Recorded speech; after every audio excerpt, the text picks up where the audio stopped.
The word is pareidolia. Can you define the word? Definition: the perception of recognizable patterns or images, especially faces, in random or accidental shapes and lines.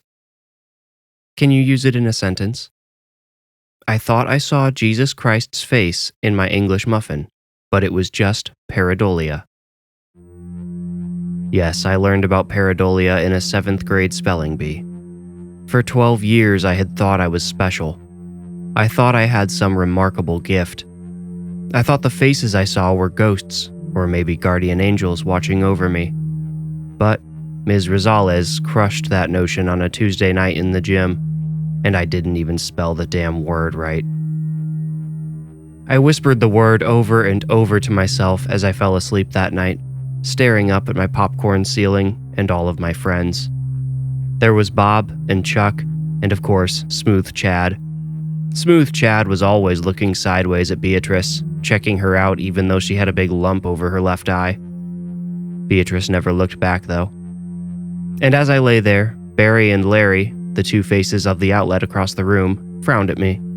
They could never be pleased. Finally, I stole a nervous glance at Desmond. Desmond took up most of my heavy oak closet door. Desmond looked sour and spiteful and mean. His small, dark eyes had rippling lines beneath them, like someone very old or very tired, exhausted from staying up all night, watching. One jagged curving line composed his mouth near the bottom of his long face, just above the point of his chin. Depending on lighting, that thin mouth could be a wicked grin or a fierce snarl, never a friendly smile. Desmond was the only reason I was glad to learn about pareidolia. Pareidolia meant Desmond wasn't real. The scariest part about Desmond was the way he followed me around the house. Dad said it was because the doors were probably all cut from the same tree, and the pattern had gone all the way through the tree's trunk. Dad explained this after telling me he couldn't see Desmond, so how would he know what I meant? I tried tracing Desmond's wicked grin with my finger across the door to the garage, but Dad still claimed he couldn't make out a face. Neither could Mom when I showed her Desmond's pointy nose in the middle of the upstairs bathroom door. I could only see him on the inside of that door. I hated taking showers up there. In my dreams, I would ask the others about Desmond to find out if I was being silly or if they were as scared of him as I was. Chuck gawked down at me with his toothless open mouth and said, "Don't let him near you." Bob said, "You shouldn't talk about Desmond." Barry and Larry whimpered pathetically across the room. Smooth Chad kept staring at Beatrice, and Beatrice stared down at me. Her big lump quivered above her fearful eyes. In the dreams, I couldn't see Desmond. Shadows too thick for the ambient light to penetrate always shrouded my closet door. I never attempted to speak with Desmond in the dreams. It felt like something dangerous I might not be able to come back from, like how they warn you about drugs and alcohol and unprotected sex in school. I wasn't willing to take the chance. The chance of what? I couldn't quite be sure. The worst part of the day for me was always the hour and a half between getting off the school bus and my parents coming home from work. When it was nice outside, during most of the spring, summer, and some of the fall, I passed this time outside. But in the winter, or if it rained, I was trapped inside with Desmond watching me from the doors to the garage, the basement, the utility closet, the upstairs bathroom, my closet, my parents' closet and bedroom door, and the spare bedroom. And yet, my parents claimed they couldn't see him on any of these. Thankfully, I had to have a new bedroom door installed when the lock on mine broke and Dad had to break it in. I considered breaking my closet door too, but I had an ominous feeling that Desmond would retaliate. I didn't dare tell my parents how scared I was of Desmond. If they couldn't even see the face, why would they believe it could cause me harm? Why did I, for that matter? I had lived in the house for 12 years, and the face in my closet door had done nothing but stare at me. I guess part of the reason I felt scared was because of the others. Bob, Chuck, Smooth Chad, Beatrice, Barry, and Larry. They were afraid of Desmond too. They obviously knew something they couldn't tell me. So, I devised a plan to ask them. I told Mom and Dad my room was feeling crowded. I told them it might feel bigger if we took the door off the closet. They gave each other a look and a nod, like they had already been planning this. "Sounds like a good idea to me," Mom said. Dad said, "We'll take care of it soon, bud." Soon. What an awful word. So non-committal, so vague. What kind of scale are we looking at? A day? A week? A lifetime? But when someone tells you soon, you can't ask how soon, otherwise you're a pest. You're greedy. When someone tells you soon, you're supposed to smile and thank them. But in this case, when my parents said soon, they meant it. I came home from school on my 13th birthday to see my dad's truck in the driveway, an hour and a half early, and hear the sounds of power tools being used upstairs. Curious, I went up. I was halfway up the stairs when the tools stopped and I heard Mom say, "There goes the bus, he must be home already." Dad half whispered, "Well, go intercept him, it's almost ready." I snuck back down a couple of steps to where I thought I would appear out of earshot. When Mom appeared at the top of the stairs, I pretended I was just beginning my climb. "There's the birthday boy," she said, all too enthusiastically. I was turning 13, not 3. "Here I am," I said like a 13-year-old. I was just going to put my stuff in my room. "Oh, leave it for now," Mom said. "Just put it in the living room. I have a surprise for you downstairs." From all the drilling and banging I heard, it sounds like there might be a surprise up here, I said. Mom looked almost ashamed, like she thought somehow I wouldn't have noticed the obnoxiously loud sounds when I came home. Her expression made me feel guilty, like I was ruining something she had wanted to be special. "I'm just kidding," I lied. "What's the surprise?" There was no surprise downstairs. Mom led me to my PlayStation, handed me a controller, and said, "No screen time limit today. You play as much as you want. It's your special day." I pretended not to be suspicious of her clearly improvised diversion and thanked her. I think we mutually understood we were pretending. Either way, she left me alone to game and went back upstairs. The whirring tools started up again, then what sounded like the vacuum cleaner. The sounds were coming from the area of my room, which made me a little nervous. They also made it difficult to hear the TV, so I put on headphones until Mom came back down. "Okay, Kyle," she said. She had a much warmer, more genuine smile now. "I think you already know unlimited screens wasn't the real surprise. Do you want to see the real one now?" Oh no. Whatever they were doing upstairs was for me. I paused my game and said, "Okay, sure." When we got upstairs, Mom insisted on covering my eyes and leading me to my room. I smelled burnt dust in the air and fresh paint. There was a faint touch of oak in the aroma too. When Mom uncovered my eyes, I was standing in a room I barely recognized. There were my things, my bed, my dresser, my nightstand, but they had all been rearranged. The walls, previously a minty green, were now baby blue. These changes I liked, and the closet door was gone, which I loved. But so was the popcorn ceiling. Mom and Dad had scraped the texture off of the ceiling and most of the rest of the house already and had taken advantage of the remodel to finally do my room. Bob, Chuck, Smooth Chad, Beatrice, all scraped away. All dust trapped in the gray mess inside the vacuum. I tried to ignore this so I could seem excited. I told my parents I loved it, which I mostly did. They both wished me a happy birthday, and Dad said he was hungry. They asked me to pick a restaurant, and we went out to eat. After dinner, we saw a movie, and by the time we got home, it was dark and late. I still had school the following morning, so my parents said I needed to head upstairs. So much for that unlimited screen time. It was okay, though. I felt tired. I said goodnight and trudged up the stairs. I went to my room without turning on a light. It almost startled me to see my remodeled room. Going in the dark, tired, it was only the second time I had seen it. It caught me off guard. I looked at the empty space Desmond had once occupied and smiled. Then I shut the door.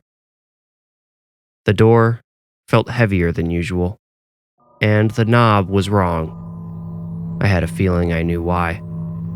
I held my breath as I turned around, praying I was wrong, but no, dead right. See, ever since Dad had to replace my bedroom door, he had complained about how it didn't match all the others. He said he knew it wasn't a big deal, but it still bothered him. So, since he was already taking my closet door down, he went ahead and took the new bedroom door down too. He replaced it with the closet door. With Desmond. My parents had scraped Bob, Chuck, and the others off the ceiling, vacuumed them up, and left me alone with the one face I had actually wanted gone. The light struck Desmond's face a little differently in his new position too. His wicked smile appeared, triumphant. I didn't notice until then that my dresser now blocked Barry and Larry from sight too. They were all gone, all of my friends. Whatever they had wanted to tell me, gone with them. Regardless, I fell asleep feeling hopeful that night. After all, dreams are not confined to the present state of reality. I thought my friends might come back to me in my dreams, but that night, I dreamt of my room post-remodel. Even though I barely could have described the new layout yet, my brain conjured it up without a problem. In the dream, the shadows which had veiled the closet door had shifted across the room to cover the other door now. I still could not see Desmond. There were soft whimpers near the shadowy corner too. Poor Barry and Larry. Hearing them gave me an idea, or rather triggered my dream self into action. I wasn't in full control of the dream. I got out of bed and crawled over to my dresser. After some mental measuring, I pulled out the second drawer from the bottom, all the way out. Luckily, the dresser didn't have a back. It was open to the wall, and my measurement had been correct. I found my friends. Barry and Larry had had their faces stuffed with plastic outlet covers. My parents had apparently decided I wouldn't need to use that outlet anymore.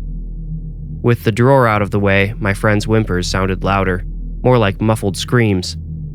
I shushed them and curled my fingers around Barry's cover. "Just stay quiet," I instructed as I pulled the cover out. Barry gawked at me in silence as I pulled out Larry's cover too. Once I had freed them, I ducked my head into the empty space where the drawer had been. "Where are we?" Larry whispered. "My parents put you behind my dresser," I said. "Listen, I have to ask you guys about you-know-who." "Is he still here?" Barry asked. When Barry and Larry spoke, electricity crackled behind their dark slots and holes like lightning. I gave them a brief rundown of all the changes and gave them a minute to mourn the loss of their ceiling friends. "Kyle," Larry said to me, "you-know-who is getting stronger. Without any protection, he'll be able to get you soon." There was that word again. Soon. "Were the others protecting me?" I asked. "In a way," Barry answered. "They made you feel safer, right? They gave you confidence. They made you too strong for him." "What does he want with me?" I asked. "He's just a door. I mean, I think he's something more than that, but I just don't understand." Barry and Larry flashed electricity back and forth at each other. It was their private language. A few seconds went by, then Barry said, "Put the drawer back, Kyle." "But I have more questions." "We know. Trust us." I had no choice but to trust them, so I put the drawer back in place. It sounded like someone released a hive of bees behind the dresser. The buzzing didn't stop when smoke began curling out from the gap between the wall and the dresser. I could smell it, like a bonfire. I started to grow nervous. I looked up at my smooth ceiling, eyeing the smoke detector, wondering if I should pull up a chair and remove the batteries. Fortunately, the buzzing stopped as I was having these thoughts, and one of the outlets told me to pull out the drawer again. Barry and Larry's faces were blackened with smoke and char. They had even melted some of their plastic casing. "Are you guys okay?" I asked. "Fine," Barry replied. "We left you a message. It's all we can say." My whole face pinched toward my nose as I squinted in the dark. I couldn't make anything out. I was about to put my head back into the drawer space when Larry said, No, look at the drawer, Kyle." With a quick nod, I turned around. The drawer was laying on the floor behind me. I picked it up. The back was still warm to the touch. At first glance, it looked like the outlets had just scorched Desmond's name into the back of the drawer. I tilted it toward my window where moonlight was sifting through my sheer curtains. Now I could see the S and the last D had been blacked out, burned away. The remaining letters spelled demon. I was jolted awake by a resounding bang. As I woke, my body hit the mattress, the noise having made me jump unconsciously. My eyes had to adjust to the dark. I couldn't see much past the end of my bed.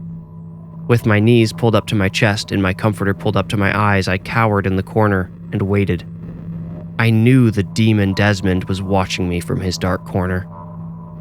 Edges of objects began to take shape as my heart rate accelerated. I could see the dresser drawer, the second one from the bottom, had fallen out onto the floor. It was clearly what had woken me up. A stinging odor lingered in the air. It reminded me of when the belt in Mom's vacuum had burned up once. I continued to wait for Desmond's corner to come into focus, but it never did. A dark shadow shrouded it just as it did in my dreams. But that shrouded corner, that door, was my only way out of the room. The door groaned as if something was pressing on it from the outside. I heard the hinges creak and scrape against each other and the screws struggling to hold them in place. It sounded like the door was going to split in half or break out of the frame. I slapped my cheek and pinched the back of my hand, wondering if I had fallen from one dream into the next, but it seemed this was my real room. I wished I could see what was happening to the door. I could only hear wood splitting, splintering apart. Suddenly, I didn't want to be trapped in the corner. I hurried to stand at the side of my bed, but kept my comforter in hand as a shield. I forgot about the drawer on the floor, though. I tripped over it, then my feet were caught in the comforter when I tried to right myself. I fell flat on top of the drawer and felt its sharp corners digging into the skin of my thighs and collar. As I scrambled back to my feet, I looked into the gap the drawer was supposed to fill in the dresser. I should have only seen dark shadows in there, but light was not behaving normally in the room. I could clearly see the outlet. The plastic covers I had removed in the dream were still in place. They had been scorched and melted, plugging up Barry and Larry for good. The melted plastic explained the sour smell in the room. I didn't have time to mourn the loss of my last two friends.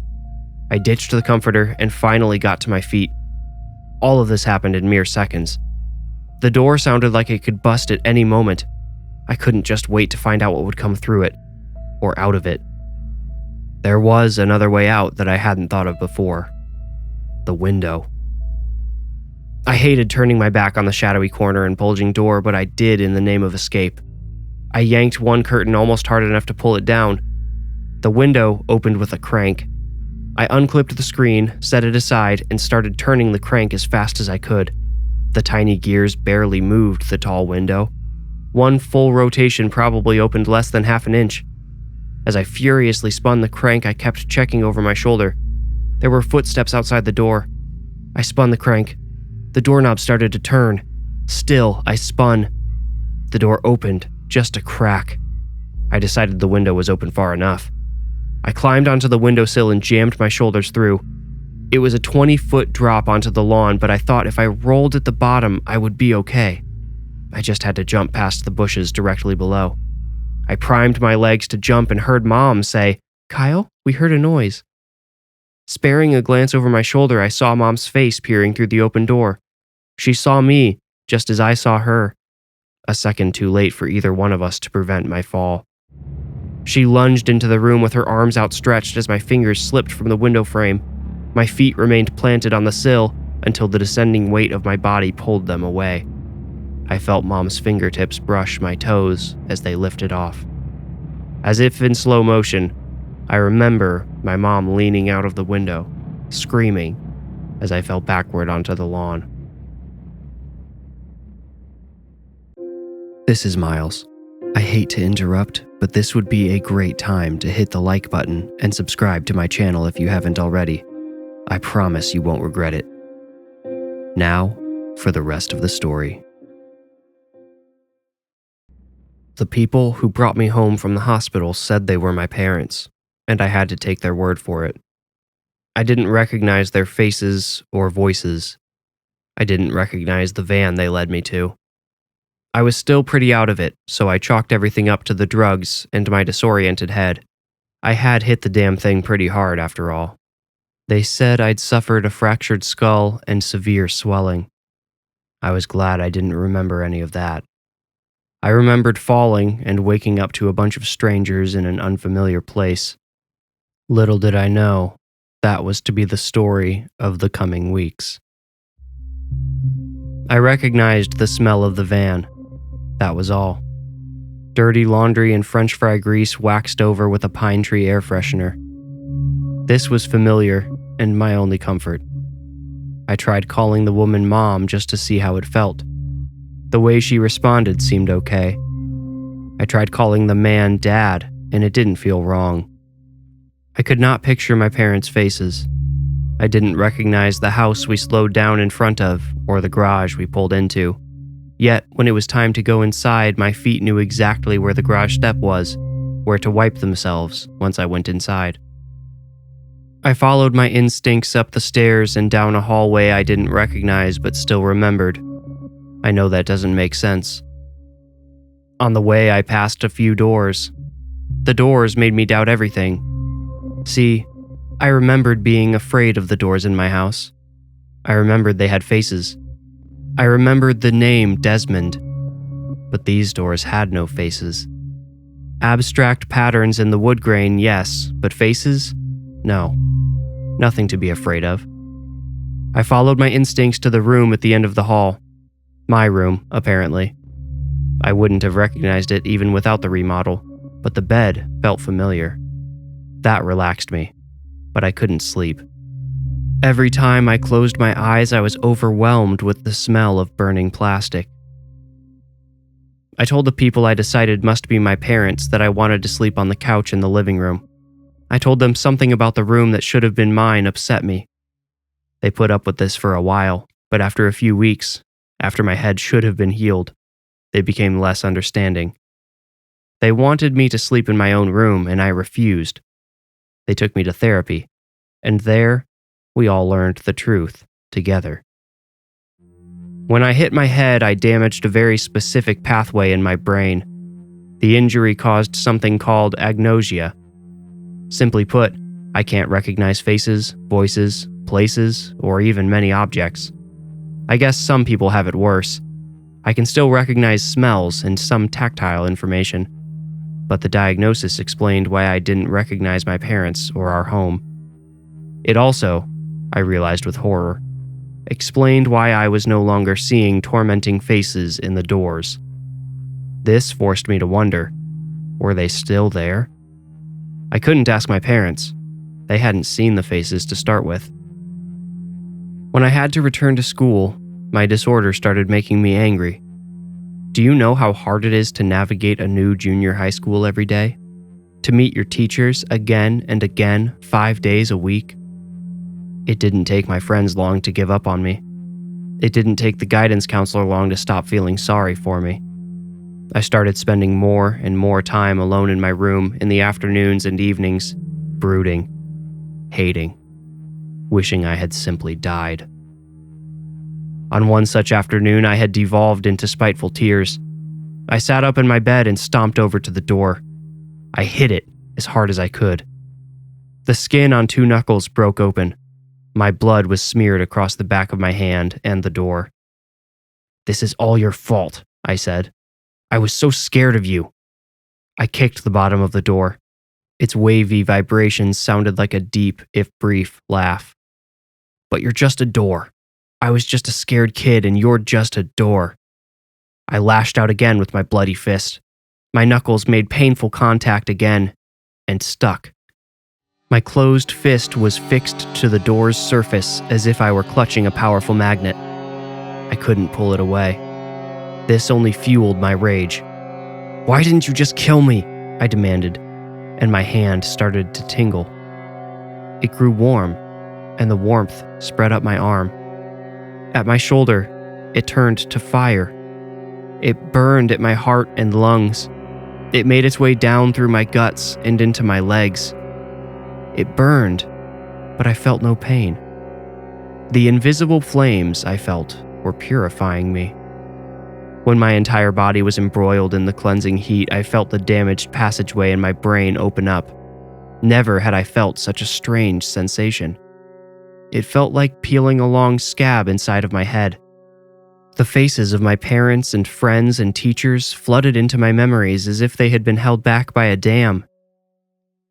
"Is this what you've wanted?" a voice rumbled in my burning chest. Aloud, I said, "Yes."